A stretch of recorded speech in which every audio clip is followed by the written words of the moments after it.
Hello everybody and welcome to the second open qualifier of the North Americas for WCS Valencia. I'm Kevin van der Kooi, also known as Rotterdam. With me is the one and only looking magnificent in purple, Johan Litod Merlo. Todd, how are you doing tonight? I'm doing great. I'll have you know this is not purple, but Bordeaux or whatever, like some wine color, basically. Really? Yeah, I don't know. Bordeaux is more dark, I thought. I thought it was like dark red. Maybe, actually. I just kind of say randomly. Like last time I tried to, I downloaded an app that finds you the name of a color if you point at it, and that was like a really weird name that I couldn't remember like for this. So there you go.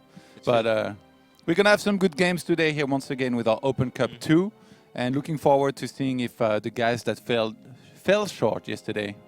Not felt that would be pretty harsh, but fell short. Hopefully they didn't fall, out of the chairs or something. Yesterday was a lot of fun, but we saw a couple of the names that we expected to make it through the bracket actually make it through the bracket. Of course, we qualified Jon Snow, Panda BME, Scarlet, and Raze yesterday. I would say Raze is the only one that kind of stands out there, but it's really cool to see some of these new up-and-coming North American players actually make it to Challenger. But today it's a second shot for everybody who didn't make it yesterday. I believe, Todd, you have the bracket already open on your screen. Yeah, we can have a look.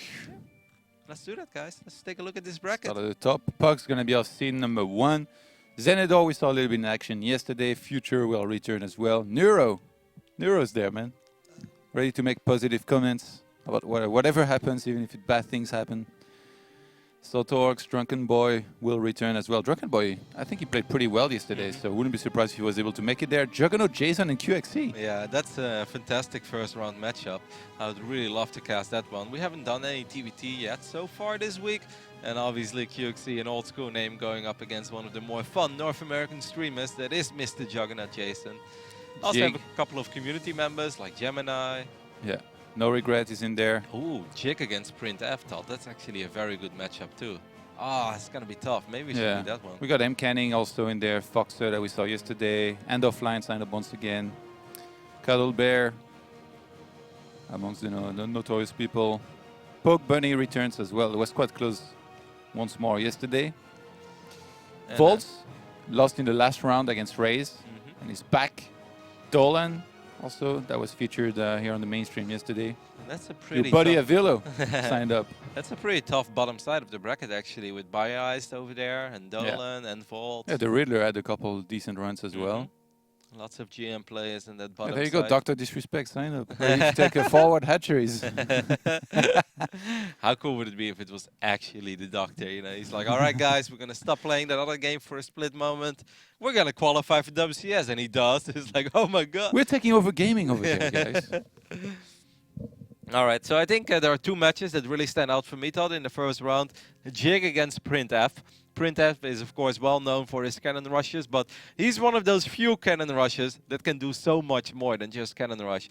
Print F is actually a guy that if the game goes on after the cannon phase and it's about even, it's still going to be hard to beat him. But I think that Jig is one of the better North American Zergs out there. Maybe not top 3, but right below that. Like, Jig is very good. Played quite a few times against him and thought it was never a pleasure for me. I saw a couple of these games where you were getting cannon rush like a couple games in a row. I don't know if it was against him, but I remember back then, like, eventually you started getting better against it, and then like holding it. It's all about knowing, right, how to react properly. For some reason, Todd, there was a phase where I kind of forgot, because nobody cannon rushed me for a month, so I just kind of forgot how to deal with it, and I didn't make the Zealot anymore. For some reason, I always thought I'm just going to defend with Stalkers. And then everybody was shouting at me in Twitch. They're like, why don't you make a Zealot? I'm like, guys, it doesn't work. And then I was like, wait a minute. Actually, I used to make a Zealot. That actually helps a lot. It's all about preventing that first pylon and that first cannon, slowing it down a little. It mostly happened against Stills, the Korean Protoss that for some reason likes to beat up people on the North American server. And there was a time that he cannon rushed me multiple times in a row. I finally thought you were going to admit that you listened to somebody, but then instead of listening to somebody, you just had to dig deep a little bit in your memory, and then you listen to yourself once again. So the stubbornness is still alive. Twitch chat has helped me greatly over the years, Todd. They actually, the proxy tempers, it came from a guy in Twitch chat as well. He's like, hey, Roddy, why don't you proxy your tempers? I was like, well, that's never going to work. But then you did it one time? Yeah, and I beat a Terran that I actually had like a 0-3 record against. And I was like, this is the first time I've ever did this, and it works. And then I kept doing it, and then I really became kind of a... So really, like, this shouldn't be called the Roddy build then? It should be called the guy in the chat build or whatever. The Twitch chat build, that's what it was. But I did find Who was that guy? I have no idea. Complete random. It's like every now and then, you know, I let people decide what I should do. We've got a game invite. I decided that whatever game is up first, we should just go ahead and jump into that one. Maybe you can jump into I told the ref to invite you to this one, actually, so... Well, I think this is a great game, and I also told him I'd love to cast this. Printf versus Jig, a match that's way too good, actually, to be a first-round matchup. Let everybody know that we're going to see some cannons here on the StarCraft stream. Are we 100%? Well, against Zerg, I still think so, at least some sort. Then again, Jig is obviously not crazy, and he must be well aware of the fact, you know, that Printf is a cannon rusher. Like, Jig is one of those guys that's been playing a lot for a long time on the North American ladder. You know what I'm actually shocked by, Todd? Like, I think Game Time is a great Zerg, but when I was playing a lot on NA, if I would have to choose between Jig and Game Time, I'd always choose Jig. Like, Jig, to me, felt just like... to be the better player. Yeah, just like a tiny bit better. But Game Time has been putting up some really impressive results lately. So was it against Protoss, though? Because I think he was like, when he beat you Thermal, that was a ZVT, so maybe against Protoss. Oh, it's a stylistic thing, too. Like, some people particularly struggle against your style. Like, you're not just like the typical Protoss, right? Like the mass Phoenixes and stuff. My mom has always told me I'm a little special. And I've seen you do well against Zergs that I thought I could never do well against. But then there are other Zergs that I can switch. Like, you do bad, and I think I will do better, for example. Yeah, like you said, like StarCraft 2 is definitely a game, like many other sports, where styles make matchups, Todd. And against Zergs... Styles make fights. Yes, and where Zergs, like in general, there's a couple Zergs out there that like to play roach-heavy styles. Game Time is one of them. And in general, I do a tiny bit better against roaches than I do against Hydra Bane. And obviously, the other way around, that is the case as well. Some Zerg players love playing against Stargate Protosses, and some hate it. So we'll see. But I'm excited for this matchup, man. It's going to be really good. Oops, Abyssal Reef, our first map. I think I'm going to wait for QXT's there, but he's waiting on Juggernaut Jason. I believe so. The Juggernaut Jason, he better shows up. I know that he's been spending some time with Upper Tree Zelda. They were streaming some Zelda, I believe, for charity. It seems like fun. Upper Tree Zelda, and one of the other North American Terrans who streams a lot. He is, I feel like Upper Tree Zelda and That's Nate. a very long nickname. Yeah, it is. I don't know why. I was like, is it a clan or like a book? It's his nickname, but he has a super high quality stream, Todd. He's like Nate, you know, like they're like tech wizards, and they put so much thought and effort into having the highest quality stream.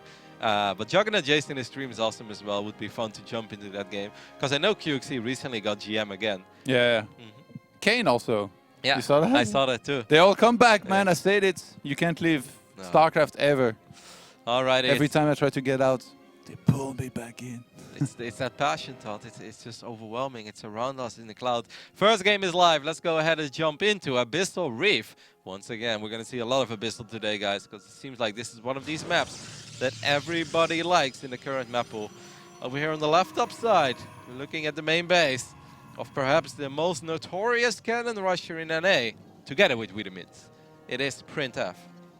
Yeah, we couldn't possibly disrespect the Widemits. No, you can't. I tuned into his stream recently. He's still going strong. And over here on the right bottom side, a man that's representing Root OSC, it is Jig. And this is one of these things, Todd, that was already something that we were talking about pre-game. Jig opening up with a 12 pool, doesn't want to get cannon rushed. Who in his right mind would ever cannon rush a guy that opens up with a 12 pool? Printf. No, not even Printf. Maybe. I kind of wonder though what Jig's going to do. Maybe he's just going to make if like there were to be links. one person that you would pick, it'd definitely be him, right? But I do like... Wow, what? Yeah. No, you can't do this against the 12 pool? Apparently you can. Todd, there are 6 links about to pop. How is this ever going to work? You just contradict yourself, bro. It's like in Katowice, when you say name one of the Terran that could have done this, and you were like, oh, actually, there is Maru, TY, and then you listed like 5. But in this case, I don't... It's not looking very good. No, this is not going to work at all. This was a 12 pool, mate. These links are out so incredibly early. This gate is definitely going to have to get cancelled, otherwise he just won't do anything. And he's probably going to be forced to throw up a defensive cannon. That's a full wall. Yeah. What does he break then to get out the forge? Or he stays on one base. Or he's going to go for a proxy base, but that's not going to happen because the last probe has just fallen. You better cancel this. I wonder if he had cannon, what would have been the follow-up if he had successfully cannon? No, like I said, Printf is not afraid to turn it into a macro game. Yeah. If he has to. What? He lets that gate finish? It's a scouting gateway, mate. Look at how much vision he has here. There you go. Some full NA magic over here in round 1 of the open bracket. I have no idea what I'm watching, but I'm totally okay with that. It just seems like this is a horrible position. Oh, maybe he wanted to get the side core up. I guess that's the only reason why he let it finish. Yeah, I guess that makes sense. At least he's going to be able to get a quick Cybercore out. And now he's just going to play Skytles with no gateway units. So that's the one reason I assume that he let this finish up. Pretty bizarre, Todd. I'm shocked. See a robotics facility? No, up as well, and not some extra gateways. Overall, I think it's safe to say that this did not go the way that printf would have liked it to go. But Todd, he has a lot more experience in these situations than I do. So who am I? Yeah, well, I don't know about experience here. If it's going to be of any help when you're on one base, most likely going to be doing an obvious all-in. I mean, what does he break in the wall again? I don't think he's going to break anything. I think he's going to try to win on one base. So 2 more gates or 3 more gates, just pure adepts. Maybe You might as well have gotten +1 then. Yeah. I'd have finished on time. Maybe an Immortal and then... No, actually, no, he wouldn't, because he needs to chrono boost on warp gates. Warp gates started so late. Which is strange, actually, because he had this gate a long time. I don't know. Well, meanwhile, Jig is sitting very comfortably at 33 drones at the moment. He's just going to macro up a little bit. He's got very good map vision. Look at the map vision of Jig. I love it, Todd. He has a couple of links spread all around. Yeah, but look at that gateway map vision. Now that's the real deal. If I was Jig, I would never... You know what would be This queen's taking 10 years to clean it. Imagine if you didn't clean it, Warp Prism would fly over, power the yeah, gateway. actually, that might have been the play that he was hoping for. Sadly, it's too late for it, I think, unless this queen's going to give up on that and they think it's a useless gate. Well, Overlord speed is done, so Jig's going to get some nice vision in the main base here on printf. He's going to spot. Ooh, look at him. Oh no, they walked past. They should have stayed there. Now we see Roger being wiped in as well. Or morphed in. Yeah, it might be a good time to start making just pure units here. You don't want to overdrone and die. Like, Jig already almost like, to some extent, overdroned, because he made like 44, which is kind of useless for against somebody on 2 base. Like 35 would have been enough, but to be fair, I still think he's okay, as long as he only makes units from there. And yeah, I don't see any drones. In production type, it's going to be Lynx in the first place, followed up by Roaches and Ravagers, I'm guessing, to make sure he can break the force fields. Because a ramp Sentry Prism could still steal this kind of game. Yeah, but he's got too many units right now, right, to run into the main, or he can maybe do it from the low ground. Yeah. Spire being thrown down already. That's a pretty early Spire. I do like it, obviously, against the one-base Robo. But like Todd said, it is very important for Jig, the player that is representing Ruta OC, that he starts pumping out as many units as possible. Yeah. Because I really don't like the Spire, by the way. I don't think he's going to change anything here because he's so far ahead, but just get Roach Ravager, then it's over. Once you get like 6 Ravagers, like this game is unlosable. Yeah, we'll see how it plays out. I don't think that Jig is gonna like immediately rush out 3 or 4 Mutas. And the Spire is obviously not a cheap building, but he should be far enough ahead to just not straight up lose against it. Now suddenly I'm looking at this army, and I still don't think that printf can make this work. But this is still an army that you have to respect, especially with a couple sentries in there as well. You gotta be a little careful. But going up this ramp on Abyssal is always quite difficult. Yeah, this is the moment where the army supplies are going to be the closest together here, I think, in this game. So it's time to go. 2 Ravagers are going to shoot Bile here down the ramp. He should take out the rocks, maybe. Yeah, that would make his life a little bit easier, and I think he's exactly going to do that. He's hoping to get some vision with his adepts. He took down his forge dot, but he never expanded, which is also... Yeah, it's just a 1 base. All the way. Stalkers, so I think he's gonna try to land force fields, trap a couple of units, kill them, and then like go for the kill after that. Jig in general is a Zerg that always gets a silly amount of queens, whether he plays Link Banging or in this case Link Roach Ravager.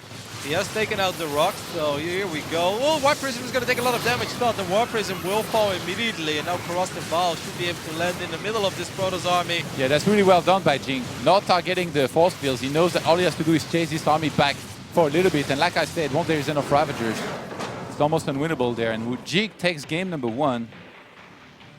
And we can go straight into, what do you think? Should we hold it? Potential Bioice versus avilo round 2. Well, it sounds we can wait and see. You can talk with the ref real quick so it doesn't show on my screen, I guess, and on the stream. All right, I'll let him know. So Juggernaut Jason is going to be our player starting in the bottom right-hand side of the map. Playing as the blue Terran. His opponent in the red is QXC. We're already like well on the way. Is there game sound? Does it? Does the sound always go away? It's on, it's just very quiet, I guess.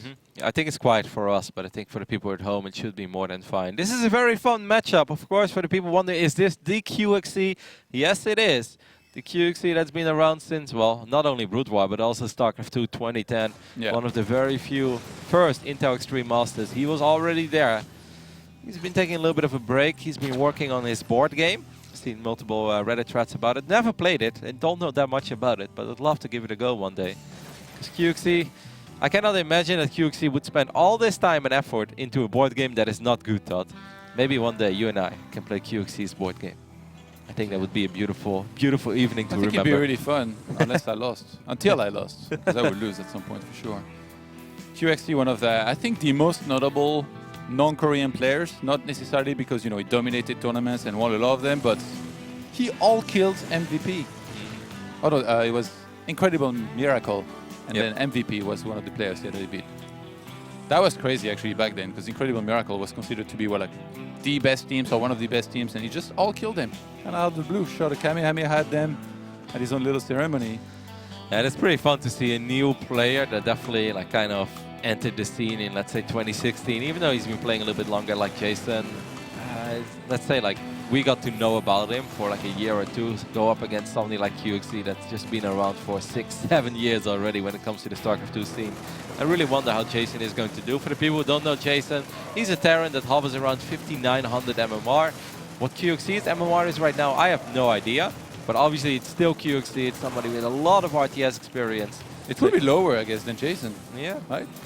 It depends how many games he's played, but so far he's looking very good in this game. Yeah. Taking a commanding lead already. It's not all about the MMR, man. The seniority plays a role, apparently, in StarCraft. I mean, being as experienced as QXC is definitely gonna help him get better quicker here in the current meta, even though, like, obviously, we would assume that he's at a longer break. Man, observing is pretty tough. There was a time where you were very keen on casting and observing at the same time. Sometimes. Necessarily. I think like back when I was pro, but I don't know, it was just like to catch, make sure I caught everything, because I feel like when I watch other people observe, I thought like not always everything would be caught, but I also didn't really understand the point of view of like not jumping all over the place, right? Because even if you watch Funka, like sometimes it might seem like he's not showing something, but he will always prioritize and have it in his mind, for example, and then he'll choose when to show it and if it's relevant enough. Because like that's what's showing, you know, right on the mainstream. So you can't really be jumping all over the place and showing like a small bailing detonation if there is the most epic fight happening in the middle. So it's all about prioritizing. I've learned more of that now. You became older and wiser, Todd. Game number 2 is on the way for me, but nothing crazy has happened yet. So we can take a look at this game a little bit longer between QXC and Jason. As we see, Stim is on the way for both players. +1 is on the way. I like this army, and these 4 Cyclones represent a lot of HP and obviously quite a bit of DPS as well. It's really funny how Cyclones work, because there are moments where they are kind of useless, but there are some moments where Cyclones are just so incredibly powerful. If they can just get close enough and really unleash that DPS, it's a unit that has to be feared. Look at them. Dipping their toes in the water, Roddy. Like us in Valencia. Soon TM. Looking forward to that. It seems like Jason has recovered, at least worker-wise. It felt like he was done quite a few workers. These Cyclones were left unattended. Jason is going to stim forward and pick off all 4 of them. Wow. That's a little bit sloppy there by QXC. Perhaps we can see there that he is still a tiny bit out of it. That this is not the old QXC yet. And it's safe to say that Jason is totally back in this game now. Yeah. Got a 3rd command center on the way. I've got a bunch of cannons going up over here. What do you want to do? I think this TVT is probably going to go on for quite some time. So maybe we can take a look at my screen in the early phases. Okay. Because I think it's hard to break anyone that has a tank set up. Yeah. So maybe we can hop back into Jig versus Sprint F. Pack. This is the most hilarious chase. I'll steam right out of there. So this time, the pool was quite a bit later, Todd. It wasn't as fast. And Jake is just going to go and follow it up with a Roach Warren, which does mean that he's going to get contained by these cannons over here from Printf. Now, of course, he's not going to straight up die. These cannons are way too far away. They'll never make their way on creep. But then that's when the Tempest will come out, right? Well, Printf is... You think that could work? Or? Tempest not, but maybe Void Rays or Oracles for sure. I think why not Tempest? Because like the opponent by default will go for Ravagers. They're not supposed to shoot at Tempest, right? No, unless you're a Snoot and you can kill carriers in Tempest. The problem is the DPS of Tempest is just way too low. A player like Jig is going to deal with Tempest with just Queens. Let's see how much time these cannons are going to be able to buy for Printf. I can only imagine Todd that he's going to throw up a Stargate at home. If it's not a Stargate, I'd be quite shocked. He's going to proxy a Robo. Well, I'm shocked, Todd. I guess like he wants to go for the full contained, Sentries and Immortal. Kind of like, I don't know why, but I call it the Arium. Well, I guess that's because at the DreamHack he had a very deep run, countering proxies and like one base plays, which just pure one base on his own, Immortal, Sentries and all that. Now the big game changer in Legacy of the Void is again the Ravager, which so far is doing pretty good. Yeah, these cannons are all falling and they're taking a lot of damage. The other cannons are not done yet, and that means that this proxy... He would have needed Mothership Core there to defend. He just made it, but it's way too far away. It's all the way at home. I don't think he even cancelled this cannon. Printf is still going to try to let this robotics facility finish, but that's, I think, a big mistake once again, because he's never going to be able to protect it. Yes, he doesn't cancel the Robo. I don't get it, Todd. This feels like a massive overinvestment. He's never going to be able to get anything out of this Robo. He seems very stubborn. Like he stays the course no matter what. Captain goes down with his ship, Todd. Yeah, double Stargate. There you go. Yeah, but you wanted it, you got it. The Roddy double Stargate. Okay, now there is finally an overcharge. We'll get a couple of hits. Why is he running back? Yeah, he could have. Okay, well, he kills it anyway. I mean, double Stargate. Printf is still ahead worker-wise. Maybe he just really feels that if he gets a building there... Oh, he's going to kill the drone!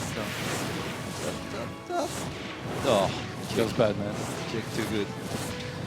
I mean, there is still a chance that maybe a couple of Oracles could do a lot of economic damage, but I just can't imagine a world where Jig will not at least get a Spore Crawler.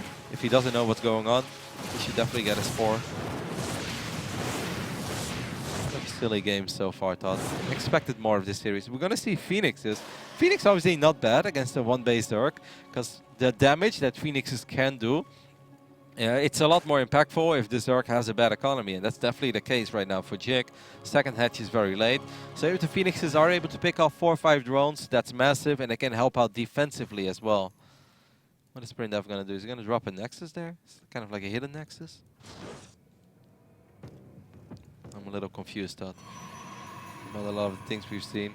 I think if he goes for a lift right now, he's not going to be able to kill it. Maybe if he lifts in range of Fulton Overcharge, at least he's not wasting energy on the Phoenixes. Yeah, he's just being patient. I think that's okay as well. Eventually he'll go there and pick up some of these. What is that guy doing? The very last me, pick me. I think he wants to kill the probe or wants to see if there's a Nexus there. There isn't a Nexus there yet, but there is a worker that definitely wants to throw down a Nexus. There we have it. Jig is going to move forward. Has to be careful that he doesn't go in range of overcharge. Can these Phoenixes protect this Nexus? I think they can, Todd. With an extra Phoenix about to pop, lift the Ravager. Yeah. That's the one gas base, by the way. Why this one? Oh my god, he has to kill the Ravager. Oh my god, he messed up there with his Phoenix control. Yeah, there's no pickups. Okay, there, finally. He should be fine. He's going to be able to keep the Nexus alive, but you're right. This okay, what do you think of Prince's situation there, from there? Lair starts now. It's not the greatest, but it's also not the worst, because once again, Phoenixes can be very, very impactful on low eco games. And right now, Jig, he's on 36 drones, so he's starting to build an economy for himself, but he's absolutely going to lose a couple workers. That's inevitable. Even if you're Jig, you're going to lose some workers against 5, 6, 7 Phoenixes in this phase in the game when you don't have Hydras or a ridiculous amount of Queens. Yeah, of course we can take a look at your game, Todd. I was talking to the producer. But I'm answering for you. Yeah, no. So we got QXC actually do like a 3-prong contain. Like he had some army here, and there. And he kept Jason at home for a long time. Across the map, Jason still tried to be aggressive, but QXC was like everywhere with Sensor Tower spotting everything. And now it just looks like he's going to be taking an earlier 4th base than his opponent. And he's still containing him. But Jason has been very patient. He's catching up on these upgrades where QXC was, he had to way ahead. I love this thought. Instead of waiting 3 minutes until Terran was maxed out, we just watch some cannons die, we watch the robot die. We come back into your game and above at 200 supply. I'm like, nice! Yeah. This is the way I want to see some StarCraft. We skip right to the important part, I guess. They're both so patient. I feel like if I was QXC, I would have tried to boost past there and like straight into the main or even down there. But there's only one Viking, but obviously I see everything, right? Like there could be a bunch of turrets there and then it would be harder. You know what I'm shocked about, Todd? Jig is losing a crazy amount of overlords, and he's actually going for a Spire. So that's, I'm going to keep you guys posted on that, but I think the Spire is a very questionable decision against the Protoss that has this many Phoenixes, but I'll let you guys know what's up. Let's see if QXC is going to be able to break Jason over here on Odyssey. He's just going to suffocate him, I think, if Jason doesn't try to make something happen soon, even though taking that bottom base, I think he's pretty good. I really need to turn on the busy mode. Let's see. Does he actually? No, he can't go into this. That base though, like, okay, no, never mind. That can't be dropped either. Look how many tanks there are. I guess that's what happens if like we almost get like a stalemate over there, like where both players are playing so well offensively and defensively that neither can really engage. By the way, QXC hasn't been taking the gases. Look, on the third base he never took them, and now on the fourth base he doesn't have them. Look at his economy. Yeah, but he is maxed out, so maybe he just feels like... Yeah, but he's going to need that. Like, that's the amount of gas he has right now. That is nothing. No, that's true. In the immortal words of Maynard. He's already super marine heavy. Okay, he's taking the 4 guys that I just talked about right now. Going to have a small engagement there. Oh my god. Jason is 3-3 upgrades are quite a bit later, though. It would be awesome for QXC if he's going to be somehow able to find a window where he can fight with 3-3. They both have 13 tanks, so evenly matched. Nobody's playing from his coffin yet. Jason engages. Yeah, there was not enough here for QXC because a lot of his army is up there. I'm surprised he's been so patient with this again, but like Jason is so ready for this. He's just waiting for it to happen. I feel like you can see that QXC is still a great player, but he is, it feels like he's unfocused from time to time, right? Like he leaves a couple of units unattended, makes small overcommitments earlier with the Cyclones. Now again, we saw a couple of tanks being out of position. I mean, this game is still dead even, don't get me wrong. QXC has +3 now, so maybe this would be the moment. He could click on one of the Marines of Jason and see that Jason is still working with just 2 Marines. But he can't attack into units like with so many tanks clumped up. Jason taking his own castles here where he needs them too. 2 and 2 here. Oh! Well, Jason is the one that attacks into QXC because QXC was unsieged. Look at those Marine stuff. Yeah, I guess he cleaned up in the first place, but now these tanks are going to be left alone. He should pick up and drop on top of them, but doesn't. Oh, that last one. Oh my god. Marine was sick. Look at the losses. So equal between these two. A very close game indeed. I'm keeping a close eye on my game as well. Yeah. Let us know if you want to switch. Well, it's a very weird game. I mean, right now, Todd, I'm looking at my screen and I see a bunch of Corruptors dropping... I always forget the name. Contaminate? No, not Contaminate. Caustic Spray on the Nexus. And Jack just killed the Nexus with Caustic Spray. Alright, that happened. Yeah, Phoenix is not the best unit against Corruptors. I think you know that very well. I'm just shocked that... well, I'll focus on the TVT and we can give a summary of this game. It's weird to talk about a game people can't see. They're like, stop talking about the PvZ. I am surprised, though, to see this game going past the 17-minute mark. To be fair, I don't think there's going to be like a massive engagement that will decide the game anytime soon. And I know I just jinxed it, so if a big engagement does happen in your game, just do not hesitate and we'll go over it. Oh my god, these tanks. Boom, boom, boom. There is your big engagement, Todd. +3 still not done, though, for Jason. It is almost done, but look at QXC's Marines. They just have so much more firepower. And Jason, his army, just get cleaned up. While QXC is also securing a 5th base already for himself. I can't believe these units have just been AFK there and forced that much to be there. And then QXC scans. He's like, no, no, no. No, no, no. I'm not going there anytime soon. You're going to keep this many tanks there for a long time. And he can't just out-expand him for the most part. But he's been a little bit slow maybe with that. Like that 5th base was taken very late given how many minerals he had. Oh, this is on the threat. Oh, he's just going to snipe it. Yeah, he should be able to with all these tanks. Here comes the base trade. And Jason is out of position with his units mostly being in the middle of the map. Did QXC leave any units at home? Because Jason does have a lot of Marines there. Okay, he did leave quite a few. They get scanned perfectly. Oh, that big boy behind a bunch of buildings. It's very hard for Jason to actually engage up these. It actually seems like Jason is in quite a bit of trouble now. It feels like he has to make something happen, and perhaps he feels the same way. But a couple of Liberators are going to keep these tanks safe for now. Going to push Jason around. Meanwhile, Jason, of course, is going to end up losing this planetary, especially if he's not repairing it, which he wasn't. There we go. Jason ends up losing his pretty important fifth base. Did he try to? No, he didn't drop a Marine. I thought he was going to drop a Marine, but like, there was no point. He was already attacking it anyway. Coming in from multiple angles here, Jason looking to try and clean up. That might be the cue for QXE to check there if there are still units and maybe drop on top of them. Because now I do think he could break that position if he drop on top of these tanks. The biggest problem for Jason is that he's super broke now, right now, Todd. He doesn't have a fifth base and he just ended up losing his But they've got fort. the same supplies. Look at it. Look at the resources lost. How close it is. This guy's trading blow for blow. But QXE seems a lot richer, and I think that's a pretty big problem for Jason, who needs to establish a fort. He does clean up more tanks, though. Wow. Yeah, he can't clean up this army here. There's, I mean, look at the amount of Marines and tanks. Maybe it's time for QXE to bring some of those units home that he left on the other side of the map. Just counter-attack, kill these, then go for the main, or go directly in the main base. There's not that much anti-air here. Jason is cleaning up. I think QXE is in a lot of trouble, Todd. He really needs to bring those units home. QXE is building 3 tanks at a time, and he's going to bring these tanks. One of the tanks is like stuck or left behind. As my series just ended, and Jig did take the 2-0 victory over Printf. I'll give you guys a summary of that game later on. But Jason, you can rewind that. Looking for the kill. That is right, Todd. But there wasn't really one moment. That's okay. Man, Jason is just powering through here. QXE trying to get as many units out as he can. He has one more expo, but it doesn't seem like he's able to get enough units here to clean this up just yet. Coming in from behind now with this, might be able to do it, but he's already lost so much, and Jason taking a huge supply lead here, showing that the new school is there and alive. That Orbital taking a lot of damage could potentially fall against this Vikings. QC picked up his Marine start. He's going to drop on top of these tanks. Not just Marines, a couple of tanks as well. But is it going to be enough for our old school Terran? Yes, it is for now. How much does Jason have left? 98 army supply against 77. But the problem for Jason, I feel, is still that economically, he's been in a very rough spot. That tank is stuck with something. I don't know what's up with that tank. It shouldn't be stuck there, though, right? I don't think he should.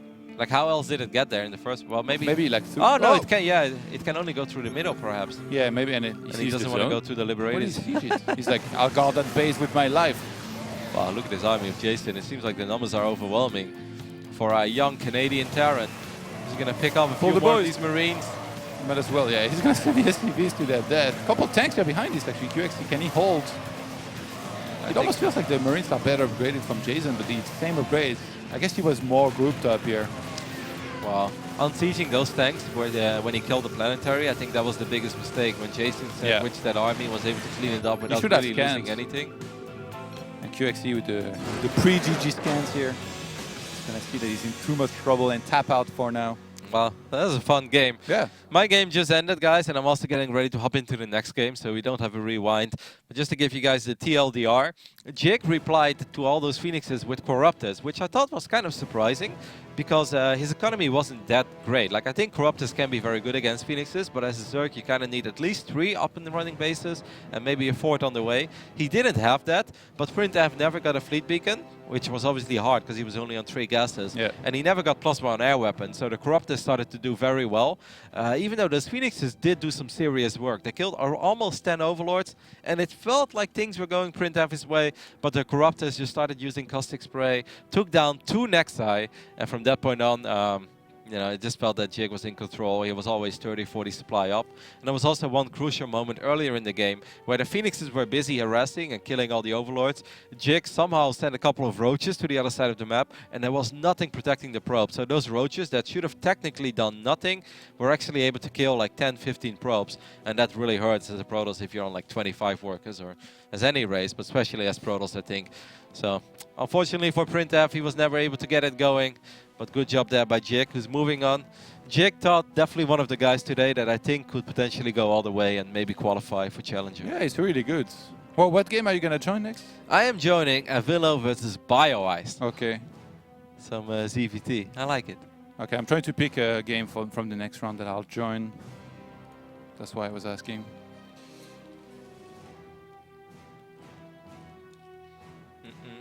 I'm going to let them know that I'm ready when they are. first map of my series is going to be played on Abyssal. Do you want to focus mostly on my series or mostly on the game 2 of QXC versus Jason? I didn't hear anything. Okay. Do you have any preference which series we should show mostly? Or maybe we can just show From yours. round 2? Yeah. Oh, you mean right now? Mm-hmm. I mean, we already showed a little bit of this. Again, like, it depends on how much is happening. We should try to avoid switching back and forth too much, even though, like, the super hardcore fans, I feel like, will more... You know, prefer more, like, going back and forth, but... You know what it reminds me of, Todd? In America, they have the NFL Red Zone. And there's like 8 games going on at the same time, and they just jump whenever there is on one game. Yeah, like on one channel. That's like the multi-game channel, and it's really fun. Whenever I watch the NFL, I prefer the Red Zone channel, so I can just see the scoring plays over and over again. It's like, do they banter around the whole bunch as well? No, it's more like just update. You know, it's like, all right, here in Pittsburgh, touchdown. All right, let's switch back over to Atlanta, touchdown. But they can go back a little bit, right, and like show. Yeah. Sometimes if there is something happening at both times, and obviously they show one game and then they show the next. It's really cool.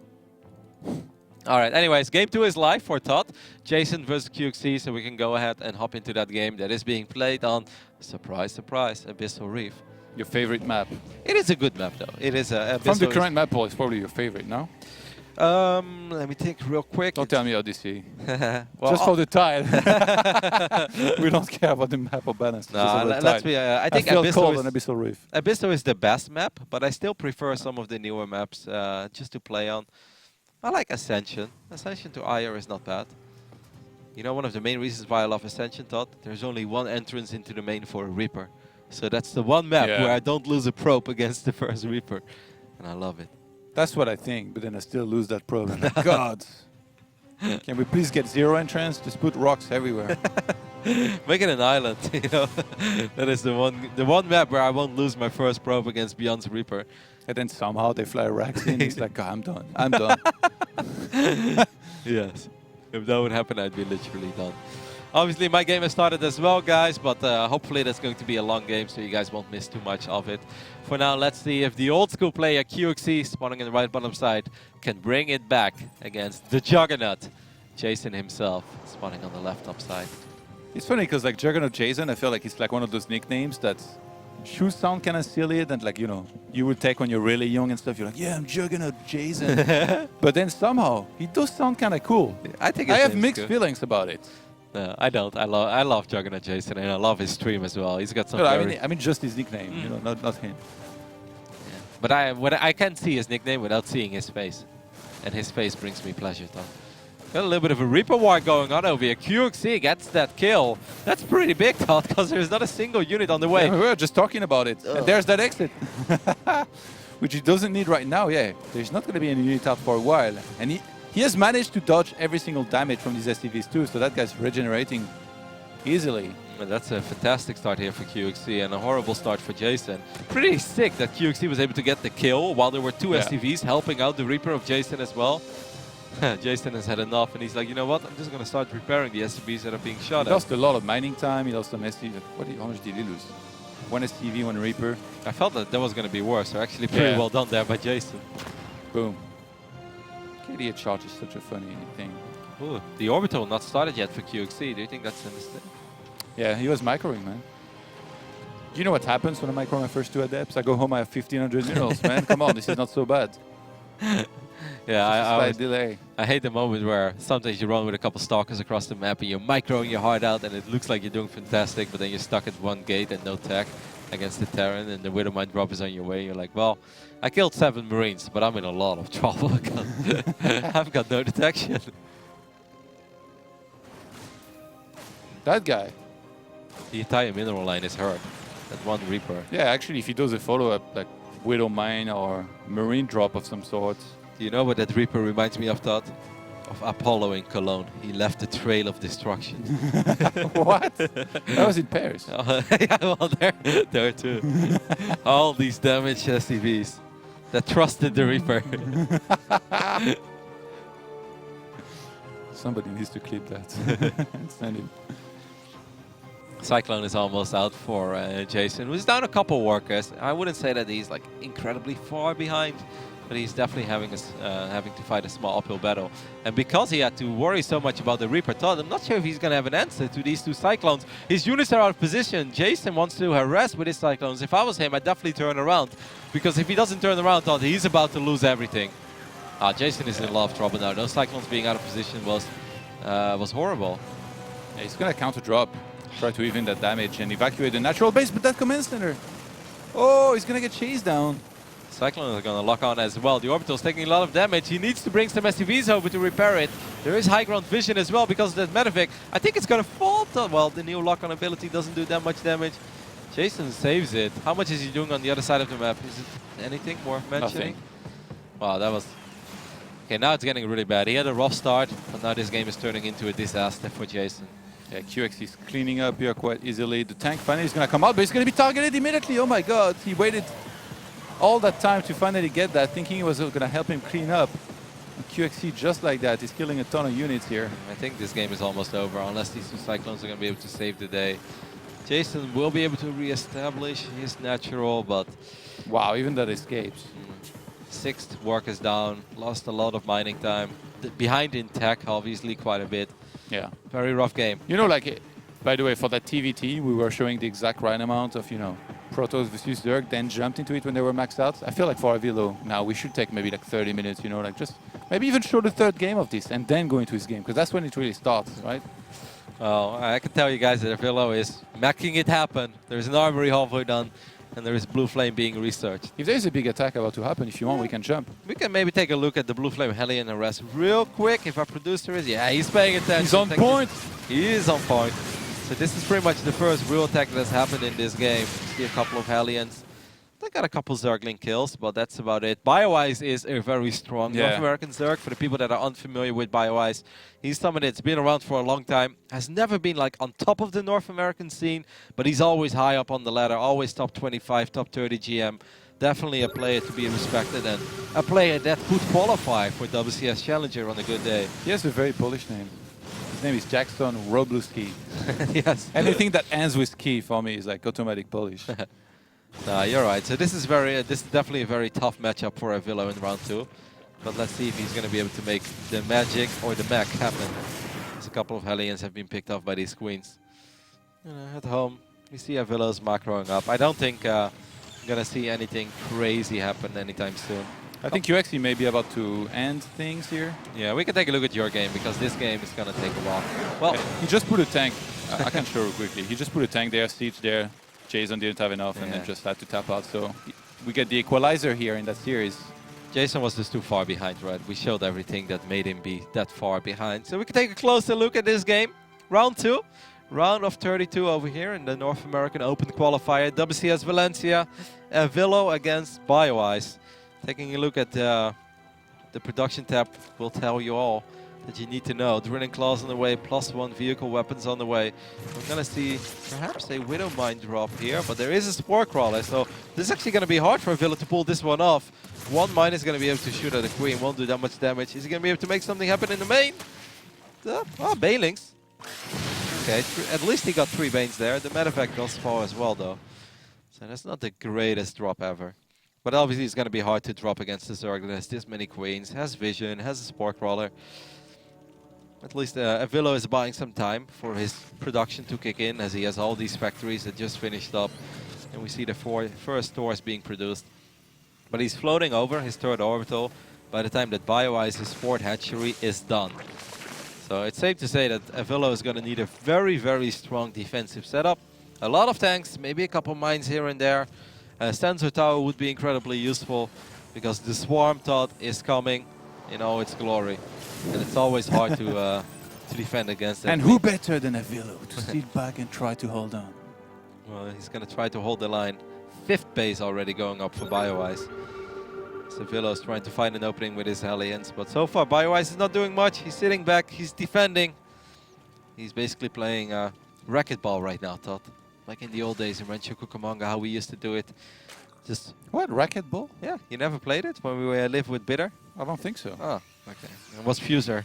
You would have remembered if you played me on racquetball. Kappa. You basically just slap the ball back, and that's kind of what Bioice is doing. Everything that's coming his way, He just slaps it back, and now his economy is where he wants it to be.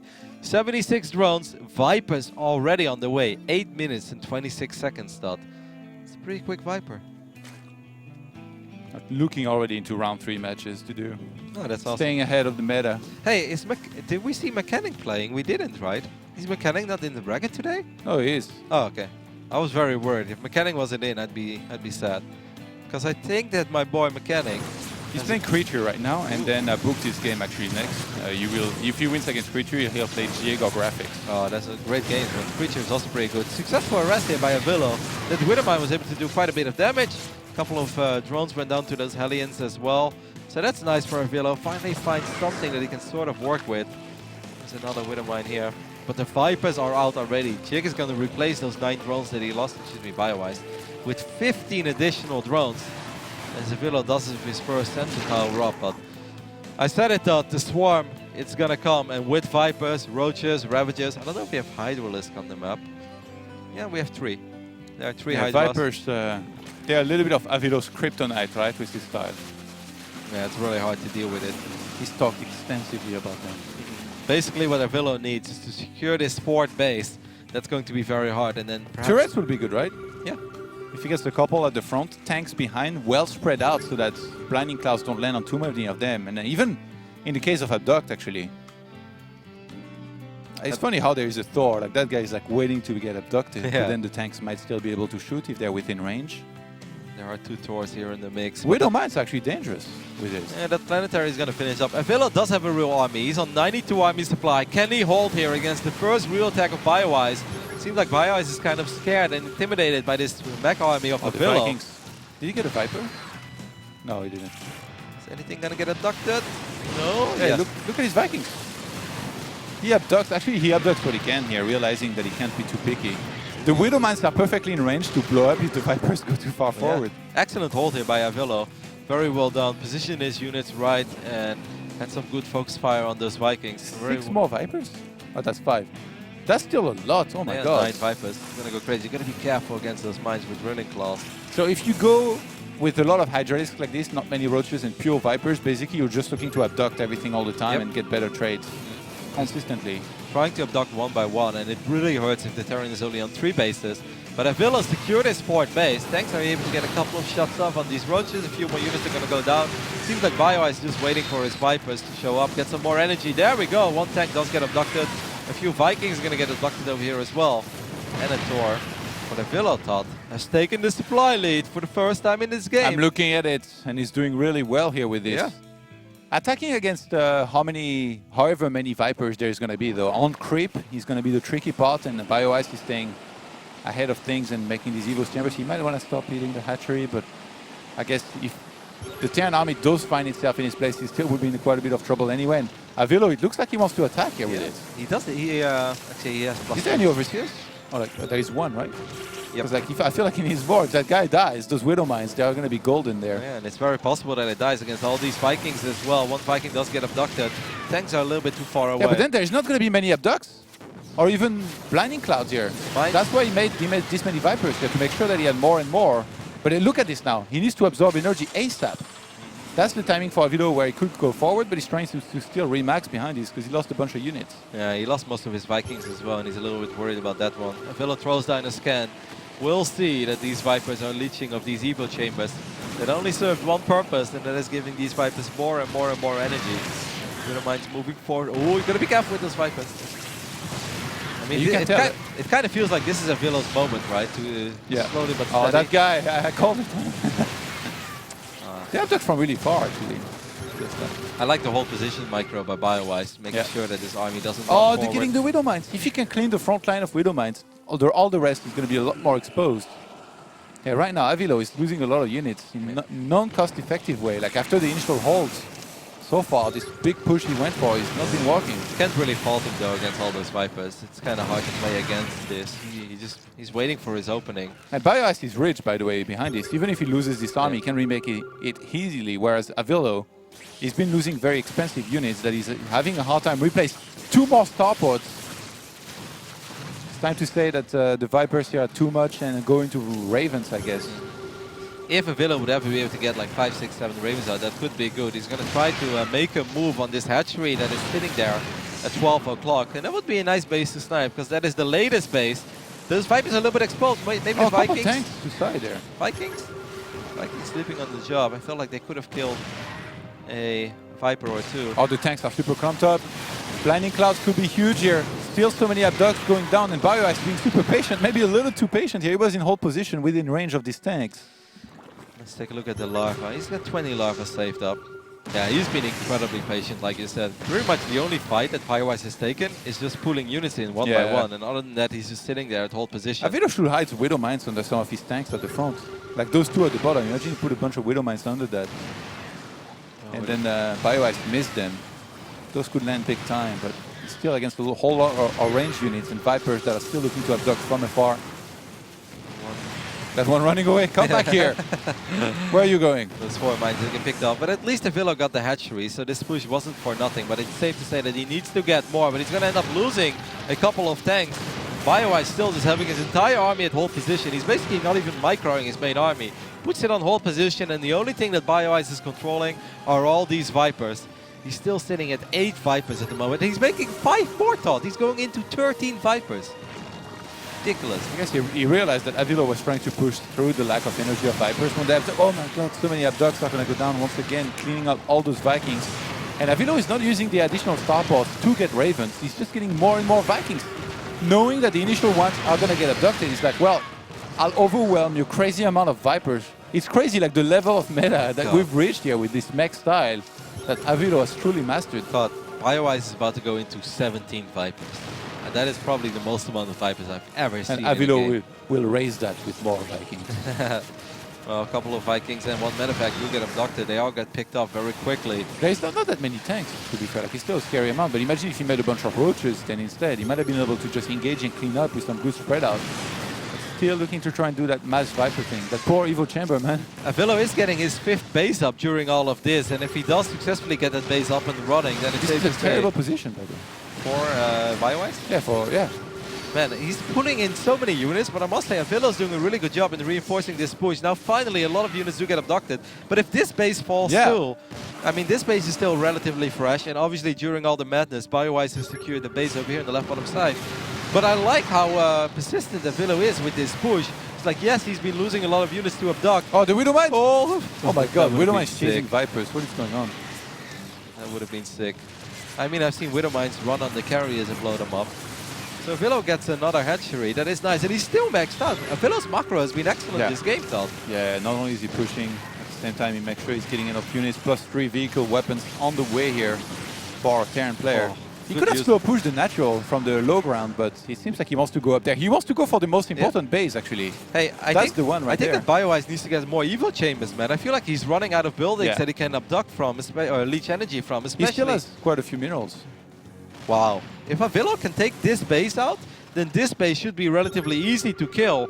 He could truly start starving Bioice. This is pretty bizarre mech play. Oh, parasitic bomb being used on one of those Vikings. He sent away. I think that Bioice, it's time that he starts using his roaches and Hydra start, because he was very rich, but when he ends up losing this base as well, then he's basically, the only thing that he has is money for is like half a remax, not more than that. And meanwhile, avilo is just not having to worry about anything on his side of the map. He's very comfortably mining of this base over here on the right top side as well. This is bizarre. avilo, it seems like he doesn't care how many units he loses to abduct. He's killing these bases. And believe me, I kind of feel like it's starting to work. I mean, Bioice does have a very scary army, don't get me wrong. Yeah. 146 supply.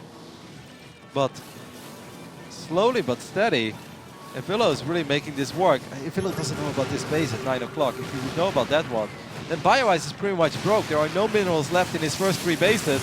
He's moving forward again, this time with the Widow Mines as well. And Bioice's roaches and Hydras just refuse to engage. That is so many Widow Mines. Oh my god, look at this. They're all together. The Bermuda Triangle, Roddy. He's got 20 Widow Mines on the map, Todd. At this game, Todd, I really think it's about to come to its conclusion. Okay, Bioice is taking the base at like 7 o'clock now as well. If avilo would only scout this and send maybe a couple of Hellions, even though there are some spines, but just to deny the mining a little bit of that base, as this hatch is going to fall as well, Bioice is in trouble. And avilo avilo has been losing a crazy amount of expensive units, like 35 mines, 56 Vikings, and 19 tanks. But it doesn't stop him. He's just moving forward. And it's actually sort of working. I really think it's sort of working. If only he would know about the base at these 9. ducks actually were kind of bad here just now. They didn't even kill the units. And at these points, this push looks unstoppable. I mean, I look at this army. If I had the Zerg army, I'd be like, all right, well, I guess I'm going to lose everything in a couple shots from these tanks. avilo needs to scout this base. He's been doing so well. I really like the way that he's been executing his push. Even if he's been losing a lot of units, like it wasn't for nothing. He's taken out 3 bases, and those were 3 very important bases for Bioice. avilo just needs to scout the base at 9. And if he's able to do something about that base, and maybe eventually about the one at 7, but there are no drones here, so it's not that important. To be honest, this base doesn't even have that many drones either. The income right now is not looking all that good for Bioice, but he does have a ridiculous amount of Vipers. And he's going to abduct more and more and more units. It almost makes no sense for avilo to still be here, because killing this hedge doesn't really do much for him. He's not transitioning though, it's just tanks, Vikings, and mines. Seems like Bioice has had enough. For a split second it looked like he had enough. Tanks are able to do a little bit of damage as well. More abducts being used. A ridiculous amount of abducts have been used in this game. Yeah, Bioice is running out of steam here at this point. I think he maybe been struggling a little bit with the injects. I'm not sure if he was lacking queens, but there were times where he had like not enough lava and a lot of minerals. And now he's running out of gas as well. Whereas avilo's economy is completely untouched. Matter of fact, he could still expand a whole lot more. Yeah, there we go.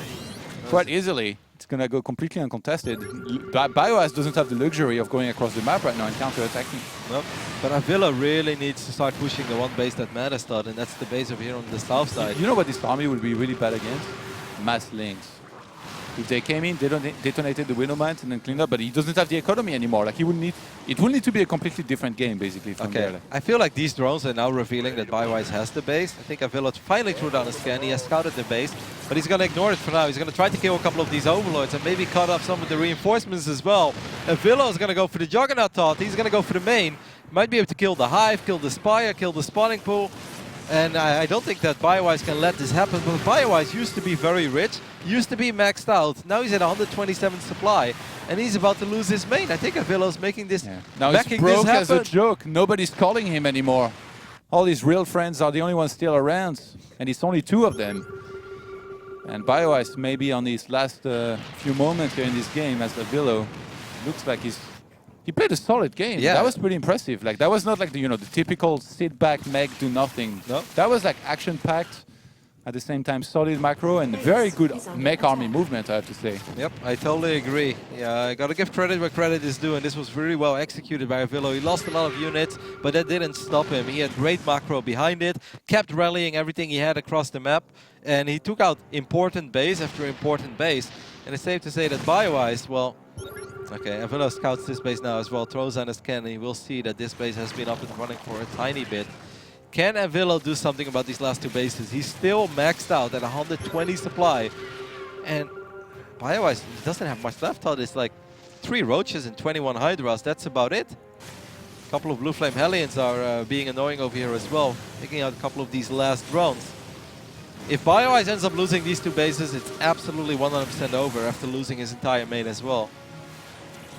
So it's going to be hard to replace them. He has to be very careful with his Vipers because he doesn't have a Hive anymore. Yeah, and avilo can re-expand still. Like he could even fly. Where did he move his orbitals? He still has the one in the main, or? Yep.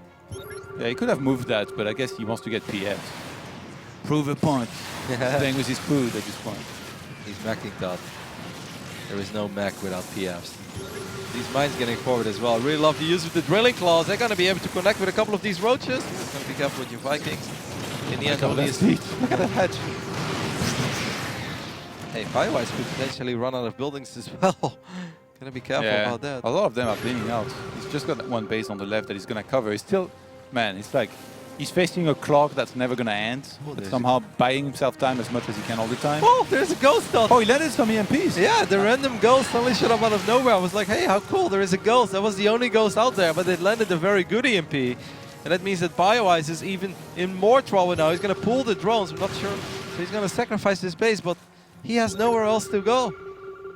I mean, I think this game is over. I think avilo is going to take a 1-0 lead here over Bioice, which, you know, honestly is very impressive because Bioice is an excellent Zerg player in the North American scene. These drones are about to run into their death. What a game, Todd. Yeah. Who said Mac is dead? Didn't Nathaniel say? The spawning pools are going up as well. Bioice is going to try to make something happen. I really think that Bioice just let avilo expand too freely. And avilo was able to take base after base. And the moment he was able to get his fourth base up, he started pushing, and he never stopped. avilo has basically been pushing for 24, well not 24, but basically for like 14 minutes. That's a good blinding cloud, but I mean these tanks, the numbers are overwhelming. There's just not enough height of us. The Vikings are gonna land as well. A couple of mules being dropped. GG. avilo takes the 1-0 lead, Todd. Yeah, and we can go straight into the TVT that we've got going on over there. It's been crazy. That game was insane. Like, QXT opened with one gas and went for an earlier command center than Jason. Jason double gas, tried to apply some pressure. QXT got really far ahead. At some point, he was maxed out against Jason's 160. But somehow the soup did lie this time, and Jason really climbed back up in this game. He took a great fight here just now by sending a few forces there, fighting QXT and sieging everything there. And then QXT came up there and basically lost a lot instantly. And again, like Jason, he's regained momentum here. Look, he's sieging that PF, forcing QXT to come here and siege as well. I feel like this is a crazy game. Yeah, I feel like today the games are pretty epic. We're only in the round of 32, guys. We're just starting. I mean, this is one of the very first matches for both Jason and QXT. And it seems like they're battling their hearts out. Actually, this was the first round matchup, right? Yeah. No, second round, I think, no? Oh, yeah, it could be. No, because it started at the same time as Print F That's going to against slow down the Jig. bracket forever, man. Yeah. Well, that's what happens, right, when you have a TVT between two pretty evenly matched players. Yeah. Look at the minimap, man. All these tensile towers. Can you imagine that triangle over there? Line. So what do you think QXT's options are here? Just hang in there, right? He's technically up in supply. He needs to try to counter somewhere, like, I don't, at that base somehow, I don't know why he's evacuating, actually. There's only one tank shooting, that's fine, just repair. QXT, I have to say, one thing that he's done really well in this series, compared to Jason a lot of the time, is making STVs more consistently. Oh my god, he's gonna go and clean up. He's had enough, Todd. He's gonna just clean up these tanks like it's absolutely nothing. The resources lost, pretty dead even. What a slugfest. 212 Marines dead on the side of QXT, 179 for Jason, who does have a lot of additional units rallying. Jason, he did it in Q3-3, by the way. Yeah, I just noticed that as well. He's still somehow doing well, given the circumstances. Well, that's not going to last for a long time, though. I have seen enough TVTs in my life with Nate, and Nate kept on going about how important those upgrades are. And Todd, as the Farseer once upon a time said, seeing is believing. And I've seen a lot of Terrans with 2-2 die. So I believe those words. Has there ever been a game where one of them won with 2-2? I mean, of course, if you're like incredibly far ahead or if you have like just 3 bases more, but when it's dead even, it's incredibly rare. Yeah. Because Marines shoot so fast. So upgrades are incredibly important. Like it's already important for roaches, and then just take into consideration that Marines shoot like 3 times as fast with stim than roaches do. As Jason's going to stim forward, he's going to pick up these tanks as well. They're coming from behind. Oh my god, the tanks are already going to siege. Woohoo! Some sick shells there. This military is taking a lot of damage. QXT is stimming in from all angles. That seems like a pretty beautiful engagement, Todd, and he's going to be able to clean this up like it's nothing. Yeah, Jason even evacuates with this shooting, not to trade, seeing that there was going to be too much. Jason, like you said, he's just not taking the gases, right? Or did he take his gas in this game? Well, he's not mining of that refinery, and he doesn't have gases there. Like, he needs gas to start his upgrade. Sure now. Like 150 gas income is way too low. He has a refinery that he doesn't have any SCVs on. But that's, I think, the biggest problem. That's why he's not starting his 3-3 upgrades, because he just doesn't have the required amount of gas. Oh my god! Those last few Marines left behind. I think Jason is in trouble, man. I feel like I'm watching Brood War game. Look at this line of tanks. It's like building the Great Wall of China with tanks over there. Or soon, a StarCraft remastered game, Todd. Are you pumped? Yeah. What race are you going to play?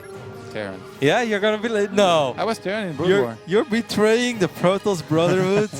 Wow. I'm tired of playing the weakest race, bro. I can't believe it. Hashtag triggering everybody. I can't believe it. Todd is gonna play Terran. I was actually thinking about playing Zerg, but yeah? Yeah, but I think I'm just gonna play Protoss. I don't know. After 7 years of Protoss, I feel like I have connected. I mean, it's a different game. I have connected right? a bond. Yeah? Doesn't matter if it's a different You're game. bound by the Kala. Yeah, absolutely. Can't just betray my race. Ooh, Jason gotta be careful there.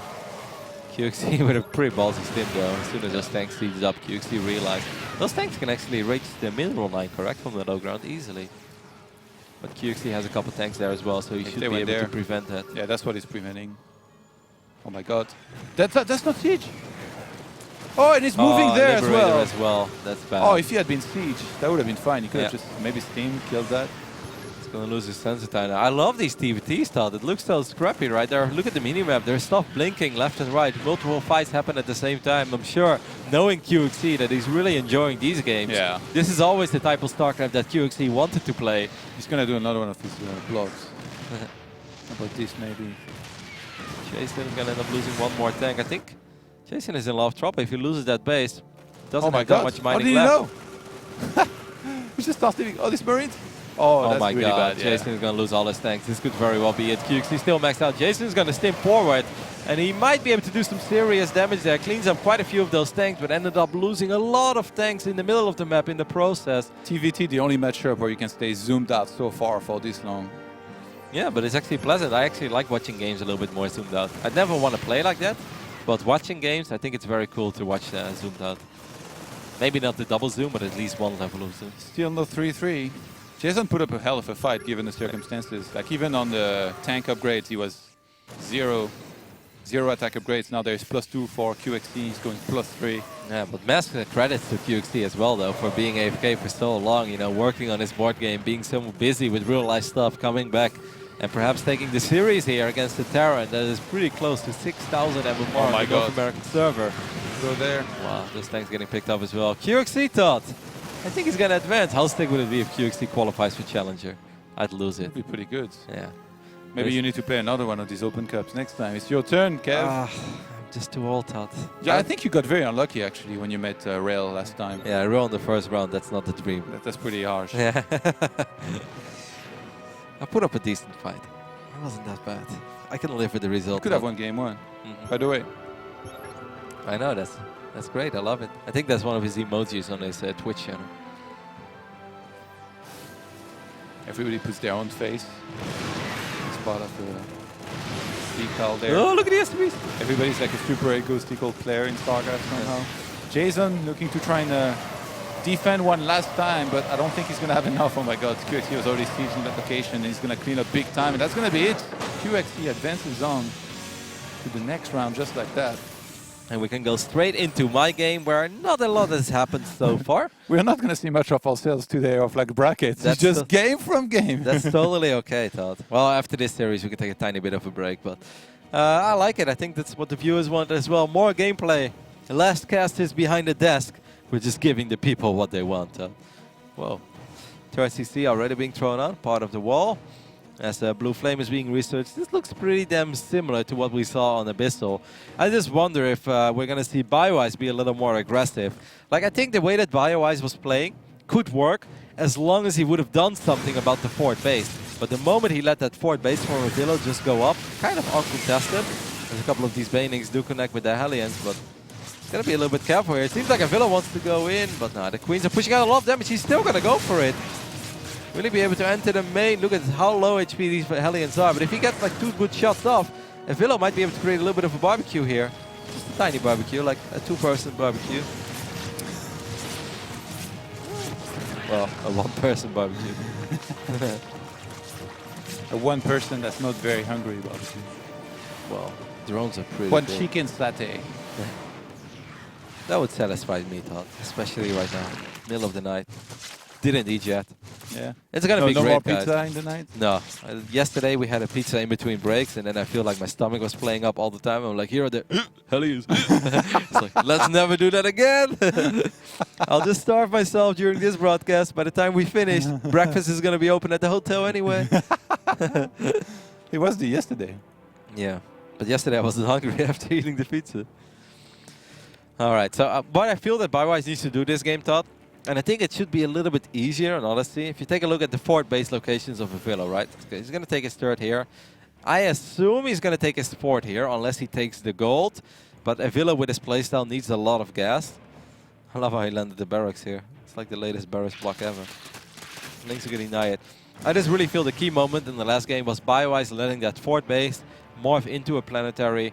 And he's like, you know, I'm fine. I'm just going to hold position, micro behind me, and I'm going to use Vipers to pick up units one by one. That doesn't work against a Terran like avilo. If he's sitting on 4 bases, he's muling, he's saving up. He lost like 60 Vikings, and he was still maxed out. It was crazy. He got the right amount of star pulse at the exact right time. That was actually like super impressive a game from avilo once again. I really feel like so many things he did right, and that was only because he's got a ton of experience with this style. Yeah. No, he played very well. Like a lot of other Terrans that would have made there, they would have, I think, fallen apart. Started losing too many units, not had enough Vikings, and then they would have lost everything that they had across the map. It's almost as if, you know, everybody has like pushes, and some of them take longer to win than others because you're already considering the reinforcements, how well you're going to be doing and all that. That was like, how long was that game? Like a 20 minutes push. Yeah, no. That avilo had foreseen and knew like how he was going to go down pretty much. Once he moved out, he never went back. He had 1 speed, 1 gear. Go! And he went for it. No, it was really fun. And obviously, Bioice needs to do more on the other side of the map. He needs to start countering. He needs to pick up reinforcements. There was some epic winning, that's for sure. Yeah, no, it was. I mean, once again, if somebody plays a great back game, Todd, you got to give him credit for it. And avilo made it happen there. And Bioice is no slouch. This is not your random, you know, low GM. I thought you were going to say a name for a second. No. I had nobody in mind. But this is not like my Zerg or anything, you know. My Zerg is terrible, Todd. Bioice is a very legit contender that could even qualify for Challenger on a good day. What's your Zerg MMR? Around 5,000. That's not bad. It's definitely not great. Yeah. And I often feel that as your off races, your MMR doesn't truly represent your skill with that race. It's more just it represents your ability to play StarCraft with your And also main it race. depends how much you play it, right? Like you should have a greater potential because you play another race well a lot of the time. Even though like for some people, like I think for me, my other races are really bad. It seems that Bioice is going to be a lot more aggressive this time, Todd. He's almost maxed out, and this time he's not waiting. How many tanks are there down there? Not that many, and most of them are super spread out. Oh, that forced to see good cancel there by avilo against all those corrosive balls. Yeah, but I like the way that Bioice is doing this. This time he's being very aggressive. He's disrupting the economy of avilo. Has to be careful going up this ramp though. The STVs are blocking the Ravagers, and those tanks are doing a lot of damage. But even if Bioice doesn't kill all the tanks here, look at the damage he just did. Look at the supply, Roddy, 100 difference. And these armies, like, I mean, you can just reinforce non-stop from there and clean up. Bioice, not wasting any time. He doesn't want to play one of those longer games once again against avilo. And 2-2 was not even finished yet. It's about to now. He just went for it. As soon as he was close to being maxed out, he went for it. He started to trade. He denied the 4th command center, and now he pretty much denies the mining of this 3rd base as well. And this is everything that Bioice did not do last game. Last game he said like, well, I'm playing against a play that plays very defensively. I'm just going to sit back and hold. But avilo is very comfortable in those situations. And the moment avilo got 4 bases, he just didn't go Bioice's way anymore. This was a very successful push. And during all of this thought, he did get his hive. So he can still get some Vipers now. Man, well, you've got some energy today. I'm feeling the sleep schedule's working here. It's waking up at 11 p.m. somehow worked out. I had a cheeky Red Bull as well before we started. Gets us going. These always work. Oh, that was the lowest HP medevac drop ever. Showed up. Ready to spawn 2 queens. And it died. I think avilo's in a lot of trouble here, Todd. This time he was just not able to get his production going. He's going to try to secure this orbital one more time. But the roach numbers are overwhelming. As they often are. Yes. Actually, I'm surprised he's not getting some more Ravagers to really clean up these tanks. An Overseer wouldn't hurt too, because there's always Widow Mines with avilo. And you can't really ignore these guys. He's bringing them. Yeah. Your wish shall be granted, Todd. Overseers will pneumatize Carapace, man. And people who whine about Phoenix speed. Look at this. They should get a cool skin as well. I really feel that StarCraft should sign a deal with Ferrari, and so we can finally get that Ferrari Oracle we've been waiting for. That's the best thing. Yeah, it's such a cool skin. The new Vikings look pretty dope too. The skin. I think Avilo's time is almost out here in this game. Oh, those mines are going to do a lot of damage, but it seems like Bioice just doesn't care, as he has so many roaches and ravages. He's going to bust down the front, going to clean up these tanks, and he's going to be able to clean. Ooh, you got to make up your mind, buddy. A lot of those tanks have been doing a lot of damage. avilo did kill a lot of roaches this game already. 74, but I still think a lot of those units are very low on HP. Maybe the Vikings can land and save the day. Look at the mini-map though. Look at it. I'm looking at it. It's covered in red and purple. And I think Bioice has finally broken through the defense of avilo. 34 army supplies, pulling the boys. The one tank coming from behind, like he was going to make a difference. That tank was Fury. You remember the movie we saw? Oh, I thought you meant the 4K player. I was like, that's kind of rude. Oh, yeah. Well, great movie, I think. Yeah, it was good, but he was not really nearly as relevant. As the Roaches are going to pick up a few more of the STBs. Safe to say that this game is pretty much over. avilo hovering around 95 supply. Bioice still maxed out. Just rallying all his Roaches across the map, and this time avilo was never able to secure his fort base and barely able to secure his third as well. Honestly, it's just a pretty wide open map, man. This is not Abyssal. It's harder. Here we go. It's harder to keep your bases safe against, you know, big roach numbers as we saw over here. And good macro, of course, about Bioice as well. He's just running around. He's getting a couple Vipers as well. avilo's working on the debris. These are going to be the final nail in the coffin, I think, when they come out. As there really isn't much left here for avilo. I think, by the way, Jig against Canning. They're going to be doing veto soon, and I'll get into that game. Yeah, that's going to be a great series. No break, team no break. I wonder who's going to win that series. Like, Mechanic is great, but Jig is a very, very strong Zerg player, so it's going to be hard for the legendary Disruptor man himself, the Can. That's just great now. I hope we don't mean MMA cans. I don't know. He is the Can. He's not a Can. No, he's the Can. avilo is going to make one last-ditch effort in trying to build up an army. I mean, I must say, he's getting closer to having a real army again, 140 supply. And actually only having 46 workers means that his army supply is decent, but this orbital is quite low in HP. Bioice is waiting for his Vipers. The Vipers should be on the way. There's one Hydra as well. The tail of the one Hydra thought. The almost maxed out Zerg, who added one Hydra. I told QXT, by the way, still got it. And he said barely. Wasn't even planning to play today, and Semper told me about it. Looks pretty good so far. Yeah, no, I'm looking forward to watching more of QXT in today's qualifier as well. Today's qualifier is just a lot of fun, Todd, because yesterday it was pretty obvious to me who was going to make it, at least the majority of it. Yeah. Those mines, by the way, holy hell, getting a lot of splash damage done. avilo's evening the supply here a little bit. What in the world is going on? If you can clean that up, even though it's looking pretty tough right now, yeah, I mean, that should be enough, right? The economy of my god, where are these reinforcements coming from? That was a sick hold! And oh my god, the Widowmans didn't die. I can't believe that he was just able to hang on there. There was like 50 roaches. Yeah, but he's running out of minerals. Does the natural still have anything? Nah. Yeah, not much. Just fly to the gold, keep going. Make him mine out the map and defend everything he's throwing at you. I do like the way that Bioice is doing it this time as well, dropping creep on all the potential fort base locations. That means that even when, you know, avilo wants to sneak a fort base, he's always going to have to wait until he kills the Overlord, wait until the creep disappears. And that's actually very big. avilo is once again going to go for a cheeky helmet drop. No, it's a double tank drop. That's interesting. Tried to snipe the hatch, but I think this Medivac is pretty dead, Todd. Micro. Vipers are coming as well, though. Peace. No, it's going to get abducted. Where are the Vipers? Look at that Viper. He's going to try to take a shortcut. He's like, Scorpion.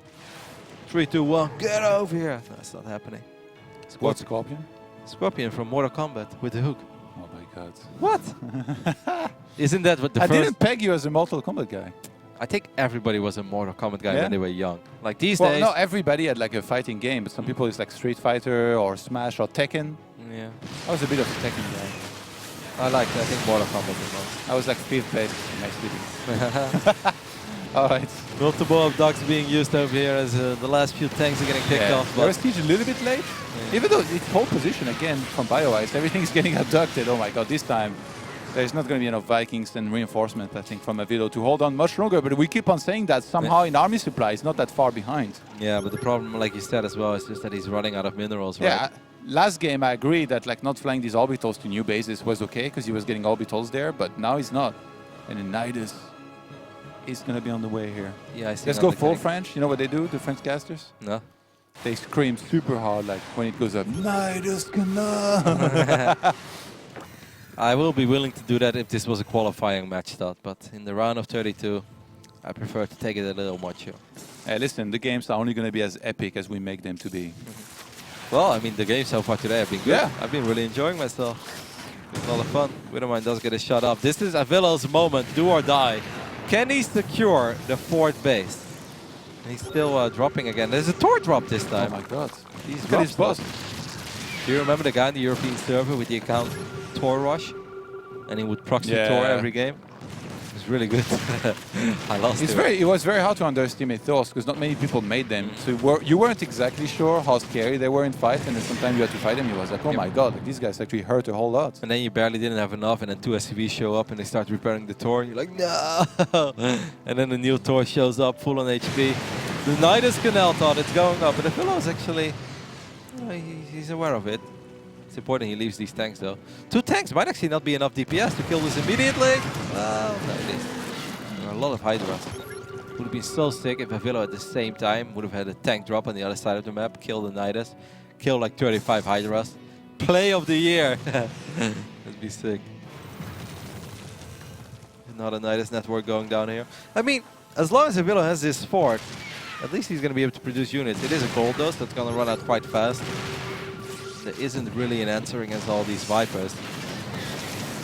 Thought is getting us Jig against the Kansu. Wow, EMP. We're getting options right now. I don't know why Jig in canning actually hasn't started yet. I thought he was already a while back, but I thought I saw an EMP, yeah. There was a ghost. Beautiful ghost. Already died? But it did land a pretty decent EMP. He did his job. Took one for the team. I just like the way that Bioice this game is keeping the pressure on, and that's one of the things you want to do as well against the Mac player. You want to don't keep let him max out. Starve him. Yeah. And that's exactly what he's been doing, and he's taking all the bases as well, still having excellent map vision. This base is sick, by the way. You know it, right? 3 gases. Sick. If you have high tempo. Did he misplace it? Yeah, he did. No? I have no idea. I haven't taken taken a little bit high. It looks kind of high, but yeah, this definitely looks far. Well, I don't know, maybe that's the only position you can take it because of all those gases. avilo must have been playing that campaign mission where you need to defend like forever against like a swarm of units, but so far he's holding on. Look at that tank line! Oh my god. Yeah, but he has no answer against all the Vikings. Where are the Vikings?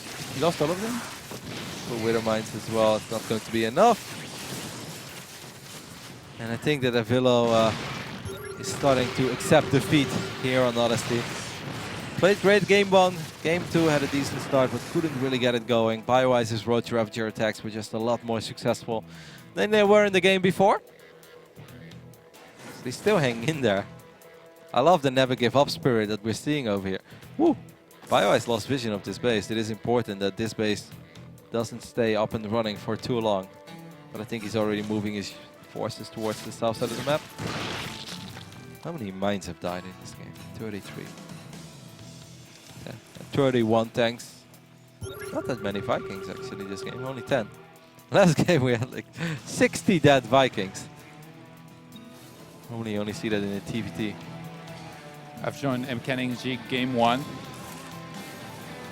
I'm trying to figure out whether we make the other guys wait for the other game because it looks like 1-1, but somehow avilo's not dying, and game 3 could be another 20 minutes game, so I think I'll just let them go. Yeah, I think we can let a couple games go for now.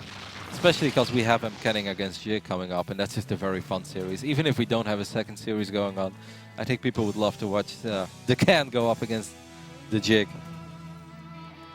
Let's see if the Jig is up or not, Todd. Couple girls gonna show up here for avilo. Gonna try to land the EMPs that he's been dreaming of. I mean, slowly but steady, avilo is securing bases. He's just never able to get there in army supply. Good job there by Bioice, dodging those EMPs. And one by one, it seems like the final units, well, those big hits though by the tanks and the Widowmines. But I think this is finally gonna be it, unless these mines somehow kill everything. Good landing cloud there as well on those last 3 remaining siege tanks. Thought, I know we thought it before multiple times in this game, but this time it truly is game over as Bioice evens up the series after an excellent game on Odyssey. Very well done, babe. Yeah, we're going to get started with M-Canning Jig here in a second. I just love the pose before we leave. You know, it's like it's a nice touch. And that it's irrelevant anymore because now you still get the score screen. It's still a good try. It is. So as soon as game 3 is live, these I will are jump some into long it. games. Yeah, sure. you know, every game. Today's been like yesterday. You know, we saw a couple of smack arounds in the first round or two. You know, and later on we had a couple close matches, but since we had players like Scarlet, like Jon Snow, like Penderby and me, they are too good, you know. They need to play against the Neeps, the Peelies, the Bills, and then we get very close series. That's obviously something we'll get on Friday night and Saturday night, or Saturday morning and